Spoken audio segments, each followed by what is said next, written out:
Pode ser, então, boa tarde, né, a todos. Para quem não me conhece, eu sou a Tatiane, professora Tatiane, Departamento de Economia da FURB, né, e atualmente presido a APEC, né, estou como presidente da APEC. Para todos aí que daqui a pouco conhecem, né, o trabalho da Associação de Pesquisadores em Economia Catarinense, nós realizamos já há 13 anos, né, o Encontro de Economia Catarinense, que tem aí, né, como objetivo socializar as pesquisas que nós fazemos aí, né, pesquisas desde a graduação aí até a pós, né, então socializarmos isso aí, e aí, infelizmente, por conta da pandemia, né, como todos sabem, o evento que estaria, inclusive, ocorrendo hoje, nesse momento, então, ele teve que ser adiado aí por uma data que nós ainda não, né, estamos a definir ainda esse ano, enfim, né, como é que estamos acompanhando, assim como todos estão. Né? Então, assim, para a gente justamente não perder de foco aí esse nosso objetivo, que é essa discussão, que é pensar economia de Santa Catarina, economia do Brasil, economia mundo, enfim, né, nós então fizemos o convite aí que foi imediatamente aceito aí, né, por alguns pesquisadores, professores nossos aí, parceiros, né, então para estarem conosco nesse momento aí, então, fazendo essa discussão no âmbito disso que nós estamos vivendo. Também já gostaria de adiantar que nós vamos fazer outros colóquios, né, também com outros temas, com outras abordagens, e isso vai estar acontecendo na sequência.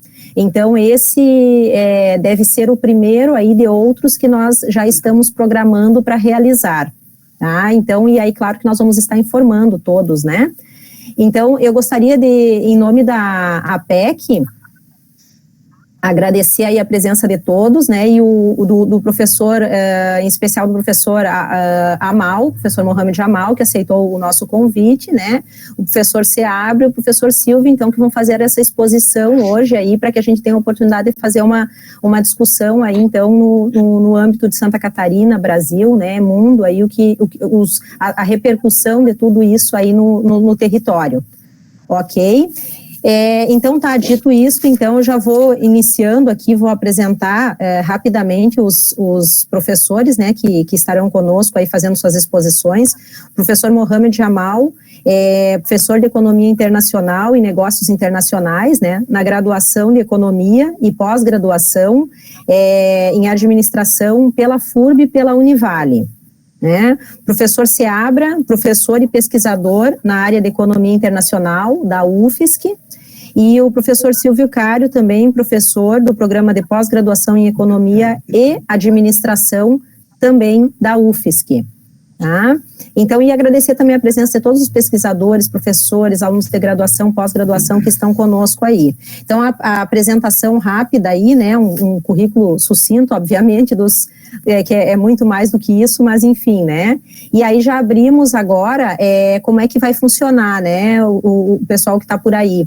Nós vamos fazer uma fala, vai ser de 15, 20 até 25 minutos aí, mais ou menos, foi o que os expositores, então, definiram, cada um aí para a sua fala, né, e aí depois que os três, então, fizerem a sua exposição, aí nós abrimos para discussão, para perguntas, né, enfim, aí nós abrimos e vamos fazendo isso por bloco, tá, e aí o pessoal se inscreve pelo chat e pode fazer a sua participação pode abrir o seu microfone, e quem não tiver, então, pode escrever daqui a pouco no chat, e aí depois eu vou transmitindo, então, tá? E a gente faz esse bloco aí de discussão na sequência.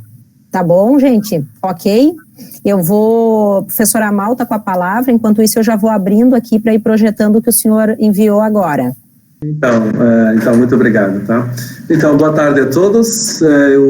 Boa tarde. É um prazer estar nesse primeiro colóquio assim, da APEC 2020. É um prazer, muito obrigado, Tatiane, Bruno e todos os membros da Comissão Científica pelo convite de fazer parte desse primeiro painel, assim, desse primeiro colóquio da APEC sobre um título Panorama e Perspectivas das Economias Brasileira e Catarinense em Tempos de Covid-19.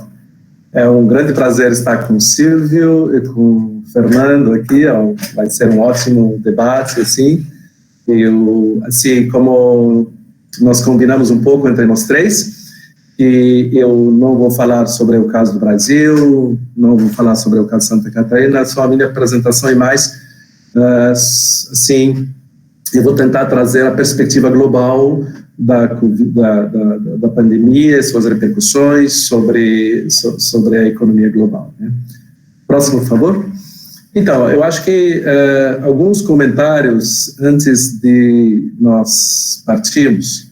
Eu acho que é muito difícil, primeiro, desenhar um panorama no meio da pandemia. Eu acho que o Silvio e o Fernando vão concordar comigo que tudo que a gente está dizendo agora vai depender de muitos fatores que ainda nós não conseguimos, de certo modo, captar quantitativamente para fazer projeções muito claras, muito precisas, né, para a gente. Então, todas as nossas, pelo menos da minha perspectiva, eu vejo que no meio da pandemia nós só podemos colocar hipóteses de trabalho, e muito menos afirmações rigorosas assim sobre quais são as repercussões dessa pandemia. Isso por vários motivos. Primeiro, que nós não temos antecedente histórico próximo e claro. Talvez o que mais se aproxima do que a gente vive hoje é a pandemia da gripe espanhola em 1918, que aconteceu num contexto muito distinto do que nós conhecemos hoje, fim da Primeira Guerra Mundial. A globalização ela era relativamente muito limitada na sua abrangência, na sua intensidade. Nós também tínhamos estruturas de estados e de políticas econômicas bastante limitadas. O Keynes ainda não escreveu o seu livro famoso, A Teoria Geral, de 1936. Então, nós temos realmente, assim, mesmo em termos de referências históricas, ainda nos falta realmente um referencial comparativo claro para poder projetar toda a abrangência, a intensidade e o tipo de mudanças que podem acontecer. Então, de antemão, é uma crise sanitária, uma pandemia, que tem consequências diretas na economia, nas finanças, de tal modo que ela reúne praticamente, a meu ver, todas as manifestações das crises que nós vivenciamos em 2001, 2008, nas diferentes crises que aconteceram tanto nos países desenvolvidos quanto nas economias emergentes. Então, é uma crise que se originou dentro de um sistema de saúde, num vírus, e gerou um choque da oferta, que, por sua vez, gerou um choque da demanda em nível global, e representa, ao todo indica, é uma hipótese bastante provável, ou seja, só podemos trabalhar realmente com probabilidades nesse aspecto, uma ameaça severa e séria a todo o sistema de globalização que nós conhecemos desde o final da Segunda Guerra Mundial, especialmente o modelo de Bretton Woods, as reformas do sistema que aconteceram a partir de 1946 e que perduram até hoje, como nós conhecemos, né? Próximo slide, por favor, Tati. Então me permiti de fazer algumas perguntas que eu gostaria, talvez, de, no decorrer desse painel, talvez procurar algumas respostas a isso, né? Então, se olhar, digamos, as tendências, né, e o desempenho das economias, das interações entre as economias, assim, parece que as manifestações desse período de pandemia, elas já estavam em curso. Ou seja, tudo que tem a ver com queda do comércio internacional, protecionismo, dificuldade da gestão de cadeias globais de valores, de suprimento, queda de fluxos de investimento direto, digitalização como mecanismos de disrupções, de inovações tecnológicas, me parece que tudo isso já estava em curso. Então, provavelmente, isso significa o quê? Que nós entramos nessa pandemia com esse referencial, com essas fragilidades de um sistema multilateral que foi relativamente eficiente em 2008 de solucionar o problema da crise em 2008, que era uma das crises que mais se aproximava da crise de 1929 e da depressão que nós conhecemos hoje. Então, a pergunta que se traz aqui, em que medida a extensão, em que medida, digamos, a pandemia que nós conhecemos aqui, hoje, ela vai funcionar como um mecanismo acelerador, um trigger, né, um mecanismo de aceleração desse processo de reversão da globalização ou de deglobalização. Então, eu chamo que eu coloco assim. Então, essa pergunta, para mim, ela me parece muito, muito legítima de olhar para ela. Então, a pandemia, nessa perspectiva, ela se torna um mecanismo que poderia assumir um papel de acelerador desse processo e que poderia gerar mudanças mais radicais no sistema de governança global, tal como nós conhecemos hoje. Tá? Então, mais especificamente, em que medida tais processos e forças ela pode reverter? Qual o risco de isso realmente reverter a globalização como fenômeno universal e quais são seus impactos, especialmente sobre as cadeias de valores, especialmente sobre os seus principais agentes que gerenciam, que coordenam, que governam essa cadeia de valor, que são as empresas multinacionais. Né? Próximo, por favor. Então, essas são algumas perguntas, tanto que a última edição da The Economist, assim, Goodbye Globalization. Né? Obviamente, é um título provocador, né? Mas é um assunto tema que é recorrente e que traz isso aqui. Não acho que a gente pode se despedir da globalização, mas que tais forças, elas se tornam mais firmes, mais fortes, assim, em termos de pressionar esse sistema de organização e de governança global que nós conhecemos hoje. Eu vou apresentar alguns dados, próximo slide, por favor. Eu vou apresentar alguns dados assim sobre os impactos para mostrar qual foi o efeito dessa pandemia que de antemão, assim, eu vou trazer aqui, por exemplo, as projeções do Fundo Monetário Internacional. Notam, pessoal, que a disrupção, ela é generalizada, ela é universal, atinge para todos os países, independentemente da sua localização. Então, os Estados Unidos prevê uma queda de quase 6%, a área europeia quase 7,5%, a América Latina em torno de 5%, talvez a China, em torno, países da Ásia, fica um crescimento próximo de 1%, e talvez a África subsaariana. Então, todos os países, assim, elas apontam para uma queda significativa, abrupta do PIB, embora próximo slide, por favor. E eu trago também da Peterson Institute of International Economics, que traz realmente uma projeção bastante interessante. Obviamente que essas curvas aqui que mostram praticamente queda generalizada do PIB em todos os países. Alguns países vão ser afetados com mais intensidade que outros. Por exemplo, a União Europeia pode realmente sofrer uma disrupção muito maior, mas é generalizada, embora tudo isso aponta para um formato V de recuperação. Esse é só um desenho, não sei se realmente hoje a gente pode emitir a hipótese de uma recuperação no formato de V, ou de U, ou qualquer for. Mas definitivamente o que nos interessa aqui é um fenômeno generalizado de disrupção da economia em praticamente todos os países. Próximo slide, por favor.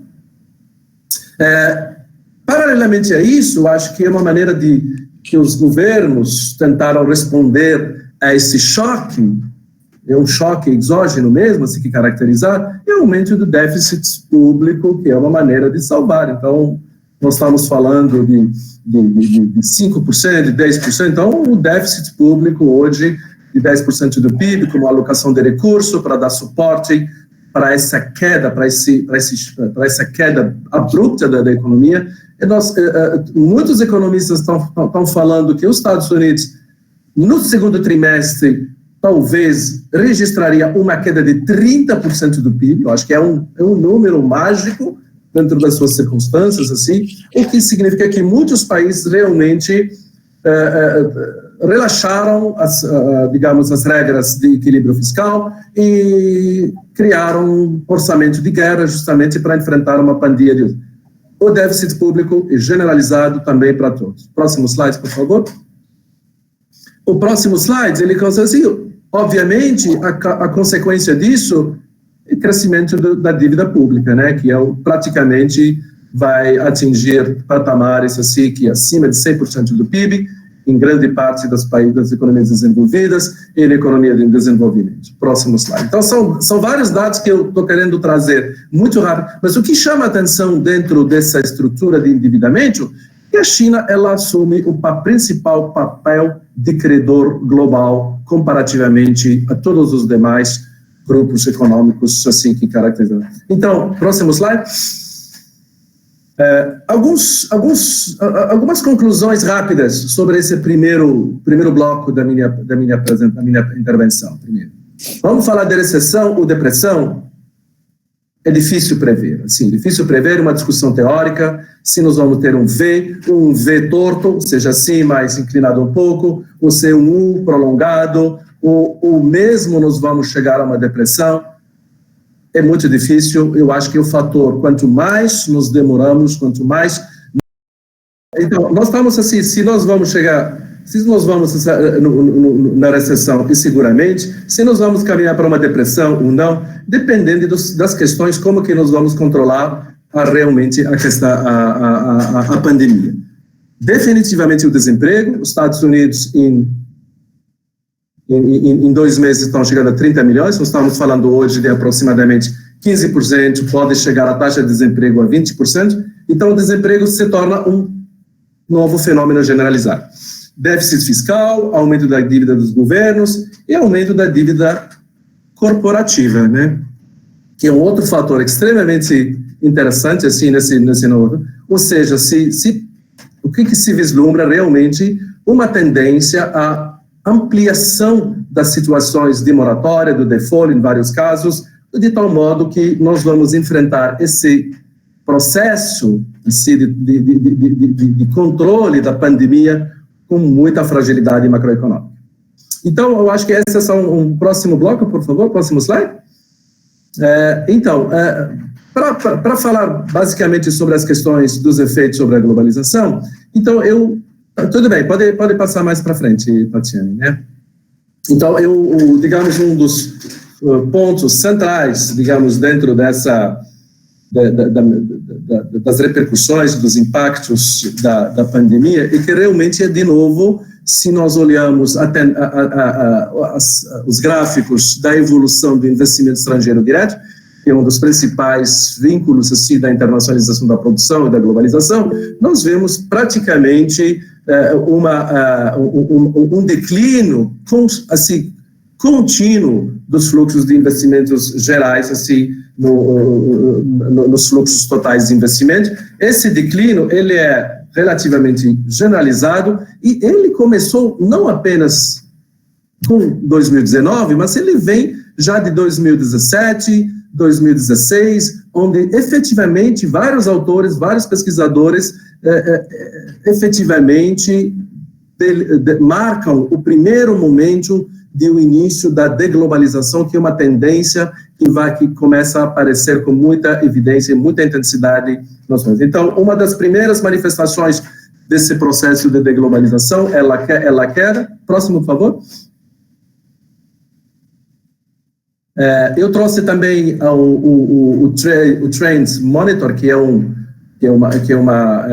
serviço que é ofertado pela UNCTAD, pela United Nations Conference of Trade and Development, que trazem projeções sobre os fluxos de investimento e comércio mundial. Esse ano, nós estamos prevendo, entre 2020 e 2021, uma queda de 30% a 40% desses fluxos de investimento ao redor do mundo. Em pesquisas e survey feitos entre as 500 maiores empresas multinacionais, desculpa, aqui é 5 mil empresas multinacionais, faltam 0, então, que responderam ao questionário, todos revisaram suas projeções de lucro, e o lucro é um componente extremamente importante na internacionalização da produção, porque mais de 50% dos novos investimentos são financiados por lucros reinvestidos. Então, nós temos praticamente uma tendência, né, a uma queda dos fluxos do comércio intrafirma, que é o que nós chamamos de comércio entre a matriz e suas subsidiárias ao redor do mundo. Lembrando que esse comércio intrafirma, ele representa quase 1/3 do comércio global. Significa que qualquer redução nesses fluxos de comércio entre a firma deve repercutir sobre o comércio global como geral, e grande parte desse fluxo de comércio interfirma, ele é de produtos intermediários, ou seja, nós estamos em via de ter interrupções significativas no próprio funcionamento das cadeias globais de valores, e isso não apenas no longo prazo, mas no curto e no médio prazo. Então, entendendo que os efeitos também sobre as cadeias globais de valor. Próxima, por favor. Alguns comentários. Para concluir um pouco esse segundo bloco que eu venho falando, né? Eu acho que a perspectiva que eu tenho é que deverá haver uma tendência, não a interrupção das cadeias globais de valor. Se nós olharmos apenas o estoque de capital que existe hoje no mundo, nós estamos falando de algo, pelas estimativas da UNCTAD e do próprio FMI e da OECD, em torno de 33 trilhões de dólares de valor. São valores extremamente significativos que representam capital físico, capital intangível, tecnologia, conhecimento. Então, esse conjunto, esse ativo que nós temos hoje é um ativo extremamente forte e robusto, né? A minha perspectiva é que nós deveríamos caminhar para uma tendência de reconfiguração das cadeias de valor, em vez de gerenciar e governar cadeias globais, provavelmente migraremos para mais um tipo de cadeias regionalizadas de valores. No sentido que, justamente, se nós conectamos isso ao fenômeno que está ocorrendo, pelo menos em 2016, no qual há um questionamento bastante grave sobre o sistema multilateral de comércio internacional, e que há uma migração mais para acordos binacionais ou acordos regionalizados de livre comércio, as cadeias, em vez de gerenciar cadeias globais de valores, com todos os riscos que apresentam, haverá provavelmente, com uma certa probabilidade, de que as empresas multinacionais tenderão a reorganizar efetivamente suas cadeias de valores no sentido de mais regionalizá-las. Então, cadeias Mercosul, cadeia América do Norte, Caribe, Sudeste Asiático, o Leste Europeu, são mecanismos que me parece mais eficiente do ponto de vista estratégico das empresas de gerenciar esse estoque, esses ativos que eles administram ao redor do mundo. Então, há necessidade de realmente relativizar esse processo, enquanto que a pandemia pode ser disruptiva no sentido de eliminar, de acabar com a globalização. Eu acho que nós teríamos mais uma regionalização das cadeias globais de valores, um formato de reorganização desse sistema de gerenciamento dos fluxos de capital e de geração de valores ao redor. Segunda conclusão que eu vejo, que nós provavelmente, em consequência disso, nós iremos testemunhar mais fluxos de investimento de tipo horizontal e menos vertical. Porque vertical está muito relacionado à gestão de cadeias de valores, então nós migramos para situações de investimentos mais horizontais, porque até para responder a diversas respostas da parte dos governos, de eventualmente em diversos setores promover mais políticas de substituição das importações e eventualmente criar condições de maior competitividade para as empresas locais para isso. Isso, por sua vez, deverá efetivamente gerar uma tendência a reduzir esses fluxos de investimento e as empresas poderiam migrar para um processo mais de otimização da alocação dos recursos do ponto de vista regionalizado. Ou seja, nós voltaremos a ter que a localização, que é um assunto que nós achamos que estava se perdendo dentro da discussão, as localidades, elas vão voltar a ter outro significado dentro dessa perspectiva de tomada de decisão sobre investimentos. Provavelmente nós teremos redução também de tipo de investimentos, tipo que nós chamamos de asset seeking, é um tipo de investimentos que as empresas utilizam para fazer alianças, joint ventures internacionais, para poder ter acesso à tecnologia, ao conhecimento. Então, isso geralmente, o tipo de Huawei, por exemplo, a empresa chinesa, o tipo de Tata Group, o tipo de várias empresas multinacionais, especialmente de países emergentes, que promoveram uma série de investimentos ao redor do mundo, especialmente nos Estados Unidos, Europa, basicamente, no qual assim, as empresas se aproximam de ecossistemas de inovação, de centros de pesquisa e desenvolvimento, que tais centros e tais ativos, elas são falhos, elas são deficitários nos seus países de origem. Então, esse tipo de investimento, provavelmente, ele será reduzido dentro desse cenário, justamente em função de uma série de restrições aos próprios restrições sobre as autorizações de tal tipo de investimento. A UNCTAD também publica o tipo de regulamentações, de regras feitas por diversos países para controle desse tipo de atividades. Desde 2016, há uma tendência maior entre os países para promover políticas menos amigáveis, mais controladoras, assim, de controlar os processos e as operações de fusões e aquisições. Entendemos que também haverá um controle maior e uma intervenção maior das políticas governamentais em termos de prestar assistência e incentivos para isso. Provavelmente migraremos mais para tipos de investimentos de greenfield, que são investimentos novos, para não substituir investimentos locais. Então, nós provavelmente migraremos para outro tipo de investimento dessa. Os controles dos governos de tais atividades, recuo do sistema multilateral, até para recentemente, esses 2 dias atrás, nós tivemos realmente o presidente da Organização Mundial de Comércio, que já antecipou a sua saída para agosto da Organização Mundial de Comércio, porque efetivamente é um impasse muito grande dentro desse sistema multilateral, que foi fundamental justamente para, embora com muita desigualdade entre os países, mas ele foi muito importante para promover um grande movimento em termos de reduzir o gap entre países desenvolvidos e em desenvolvimento. Então, finalmente, eu entendo que, do ponto de vista de ambiente de negócio, de ambientes para a economia internacional, eu enxergo uma exacerbação do risco político, com uma volta que passa a ser não apenas um risco que atinge os países em desenvolvimento, mas também os países desenvolvidos, onde os aspectos geopolíticos passam a representar um fator determinante na discussão sobre como que os países vão cooperar e como vão agir.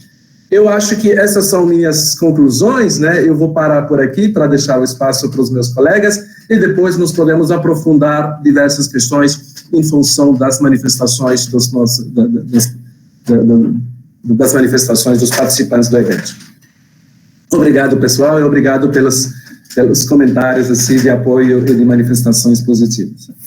Obrigado, professor Amal, muito obrigado.